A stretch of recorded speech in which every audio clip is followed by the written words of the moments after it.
Waaw, ma présence nag fait suite à une invitation venant du Premier ministre qui m'avait adressé une lettre d'invitation pour que ma ñëw teewee ko donc ma ñëw teewee ko nag mu nekk mbégte bu rëy parce que vous n'êtes pas sans savoir que depuis l'arrivée du gouvernement ñoom ils ont choisi en tout cas d'être transparents avec les Sénégalais di leen wax leen lépp loo xamante ne fekk nañ ko fii ba ci dette cachée bi ak l'état chronique bi nga xamante ne fekk nañ ci réewu Sénégal pratiquement mu nekkoon au 4e sous-sol donc loolu c'était un exercice qu'il fallait faire et ils l'ont fait maintenant aujourd'hui il n'est plus question de plainte il n'est plus question de se plaindre mais c'est une question de en tout cas de xool naka la ñuy def malgré lu ñu fi fekk ñoom lan mooy seen expertise pour ñu mën a génnee Sénégal ci guuta googu mu nekk donc tey activité bi suñ ko doon résumer ça porte sur ça fekk nañu fi lii fekk nañu fi lii mooy état des lieux bu ñu fi fekk waaye maintenant qu'est-ce qu'il faut faire lu ñu war a def mooy plan de redressement économique bi te je pense que le premier ministre indi na ci secteur par secteur étape par étape apporter na si en tout cas des précisions et que nous tenons à saluer cet exercice de transparence vis-à-vis de la population. am na lu mu wax lu ñeewal jeunesse bi maanaam si hasard yi wax na ci wàllum cinébat beeg yi ni mel est-ce que jàpp ne peut-être loolu aussi c'est un moyen de redressement pour la jeunesse. non mais bu baax parce que comme nu mu ko waxee nee na soo xoolee tey muqi mi rek suñ ci dugaloon taxe buñ ci war a dugal dëgg-dëgg lu muy dugal ci gafaga état lu yéeme lay doon waaye aussi jo hasard xam nga mënoo fekk ndaw nga ne ko par force da ngay bàyyi naar bi mënoo ko def waaye yow en tant que état am nga ay levier yu la mën a permettre nga yokk taxe bi nga yokk impôt bi parce que ñaari type de recouvrement d'impôt la ñu am soit l'impôt est directement c'est un impôt direct wala c'est un impôt indirect donc yii c'est des impôts indirects yoo xamante ne à travers la TVA war nañ ko mën a recouvrer ba mu mën a dugg ci keesu état parce que après moo ñu mën a permettre ñu lutter contre le chômage des jeunes moo ñu mën a permettre ñu lutter contre les abris provisoires gis ngeen le ministre de l'éducation nationale jéego yu am solo yu mu ciy def moo ñuy mën a permettre en tout cas ndaw yi nga xamante ne topp nañ ci projet bi depuis le début parce que dañoo ñàkkoon yaakaar ndaw yi nga xamante ne ñu ngi jël gaal gi di dee ci géej gi ñu mën leen a dëj ci réew mi à travers des programmes yoo xamante ne c'est des programmes yoo xamante ne yu concret la yu leen mën a permettre ñoom tamit ñu mën a gagner leur vie dignement dans leur propre pays. waaw li ci en tout cas lu ñu gis ci fan yu mujj yi gis nañ fi ñoo xamante ne jàppoon nañ ni su leen yoon tegee loxo tey débat public bi yëpp ci ñoom lay porter il a fallu que le premier ministre génn def benn communication bu ndaw jamono bu muy teg conseil national ci partem bi mu détourner totalement mu chambouler totalement li nga xamante ne mooy actualité bi donc lii dafa am lu bëri lu ci patriotes yi war a jàng rawatina ñi nga xamante ne ñooy accompagner le gouvernement à ce que ñu xam ne ñoom ñoo yor tempo bi c'est à eux d'imposer le débat qu'il faut tenir am na ñoo xamante ne tey ñu ngi leen di jox benn nopp bi tey su fekkee débat bi dem na ci débat d'idée débat technique rek ñoom kenn dootu leen dégg parce qu'ils n'ont aucune expérience amuñu xam-xam bi donc il va falloir que nag lii ñu jox ko suite premier ministre lii la mën a ce n'est pas au premier ministre d'aller dans les plateaux pour défendre ce plan de redressement mais c'est aux gens yi nga xam dañoo am ay ndombal tànk moo xam dans les directions moo xam dans les ministères ñoom ñoo war a approprier wu ci plan de redressement bi loolu nekk beneen bu ci topp muy ñu dëgtal ko askanu Sénégal parce que tant que la communication passe mais dara du xew ñeneen ñu fi nekk yëpp dañuy wax dañuy kii rek mais suñu duggee ci débat technique bi dugg ci débat d'idée bi dugg ci xam-xam bi dina am ñoo xamante ne dootuñu wax ay na yéwén ba ci ñenn ci journalistes yi sax dootuñu wax waaw mais xam nga su wax na ko li ngay wax noonu wax na ko fa mais am na tamit lu mu fa wax c'est-à-dire suñu dépendroon ci presse classique bi rek ñoom du ñu yegg au pouvoir ñoo xamante ne chaque jour dañu leen a xeex à l'approche des élections nga génne tuuma bu toll ni Tullow Oil ne dafa corrompre un candidat à la présidentielle te dara amu ci donc yooyu noonu yëpp donc am na fu mu ko teg premier ministre daal en tout cas jusqu'au moment où je vous parle lépp lu mu wax rek am na lu ko justifier et je pense que yéen a ngi fi presse ngeen on peut pas faire passer la communication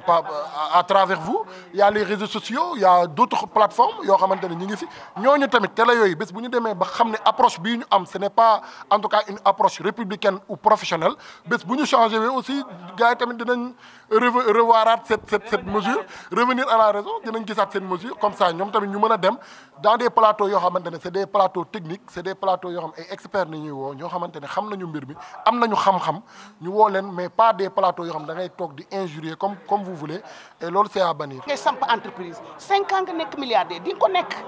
parce que bu nekkee ni joxoo nit ki li mu yellool ki lay liggéeyal ki lay ñaqal joxoo ko li mu yellool te yow yaa ngi gagné chiffre boo xamante ni réew mi delloo xoolal tey immobilier yi foo gis nit a ngi am building bu day ni bul ma ko waxati mën ci am fukk dina ci am fukk parce que bu renee bu investir lu ko neex te gouvernement bi suivre ko muy luyee lu ko neex ci population bi yërëmul population bi bu balaa juróomi at mu jëndi beneen gouvernement bi yëpp dafa luyee ñu moom suñu réew ba pare luyee fi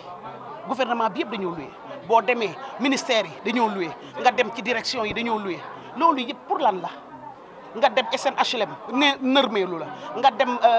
SICAP nërmeelu la 25 ans ngi nii SICAP l'État du Sénégal jox ko suuf léegi yéen fu ngeen di jëlee ay kër fu ngeen di jëlee ku leen garanti pour ngeen ana am kër waaw loolu lañ war a defar loolu nag moo tax ma ne la li ma fi dégg yëpp doy na ma te ñun les députés incha allah dinañ ci dugal sunu loxo bu baax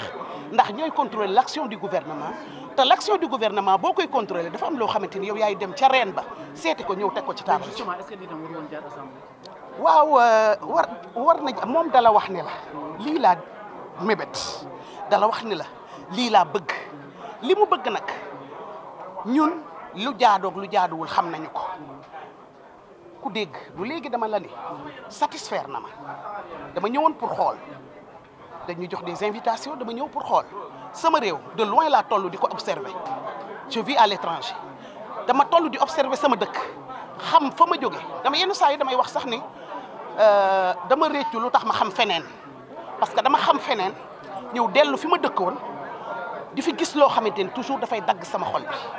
te xëy na bu ma xamul woon feneen mën naa dëkk ci li ma dëkk ba say bu say bët tilimee doo xool tilimu mbedd mi doo ko gis bu say bët tilimee doo xool lu bon li nekk ci dëkk bi moo dal sénégalais yu bari le pays dañ ko war a redresser ci fànn yépp nag maa ngi leen di sant bu waaw li ñu wax ci résumé mooy le financement du redressement parce que xam nga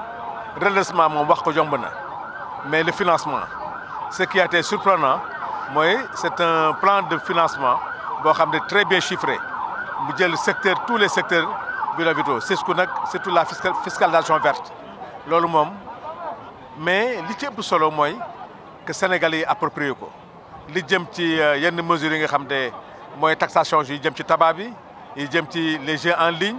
yi jëm ci logements sociaux yi gis nañ ci dem gis nañ ci facilitation bi ñuy def au niveau des terres pour permettre aux Sénégalais d'avoir accès à la terre loolu yëpp wane na ne le financement a été vraiment pertinent mais li ci ëpp solo mooy que Sénégalais jëlee ko seen bopp. mesure bi gën a surprenante nag bi ñu président de la République waxee ne immeuble bi nga xam ne moom na le conseil Haute-Côte d'Ivoire moom la ñu yoroon ne jënd nañ ko depuis 2014 depuis 4 ans 7 ans nekk ne Sénégal jënd na ko mu nekk di fay loyer xam nga loolu mooy wane yàqu-yàqu bi am ci réew mi moo lay wan ne redressement bi ñuy woote exemple type la mais li wóor rek mooy Sénégal yi maintenant c'est la fiscalité citoyenne Sénégal yi fay impôts yi fay mesures yi nga xam jël nañ ko nag ñaan yàlla rek yàlla mottali ko. waaw xam nga tey jóge nañ ci 12% ba ñu ngi ci 8% c'est-à-dire que l'État a fait beaucoup d'efforts et redressement bi yàgg na commencé parce que boo xoolee mesures yi ñu jël yëpp c'est des mesures préventives yi nga xam ne permettre nañu le train de vie de l'État bi ñu doon wax gis nañ ko gis nga agence yi nga xam ne wàññi nañ ko gis nañu li nga xam ne moo doon dem ci prise en charge comme sociale yi lépp état bi nekk ne wàññi woon nañ ko donc ñu ngi ko doon def sans wax ko mooy wane ne mu jógee ci 12% ñëw ci 8% gis nañ train de vie de l'État aussi agence yi nga xam ne dañ koy wàññi regrouper ko loolu wax dëgg yàlla maintenant tout ce qui est facture maintenant d'eau d'électricité de téléphone loolu bokk na ci mesures yi nga xam ne dina wàññi charge yi wax dëgg yàlla l'État a fait un effort énorme en si peu de temps am yaakaar rek incha allah dañ ci gën a jàmm mais liñ ci mën a wax mooy lépp luñ ci mën a tëgg te communication bi jàllul parce que population pour mu approprier ko il faut communication bi jàll communication bi nag du média traditionnel rek tous les leviers de communication de médias en ligne et lépp il faut que ñëpp jàpp ko état bi aussi bâtir un système de communication pour que sénégalais yi mën a xam lan lañ fi wax ak parce que nag pour sénégalais yi moom ko il faut ñu comprendre ko pour ñu comprendre ko il faudra une véritable travail de communication boo xam ne sénégalais yi dina xam ne lii ñoo ko moom approprier ko pour mën ko jëfandikoo jaajëf jaajëf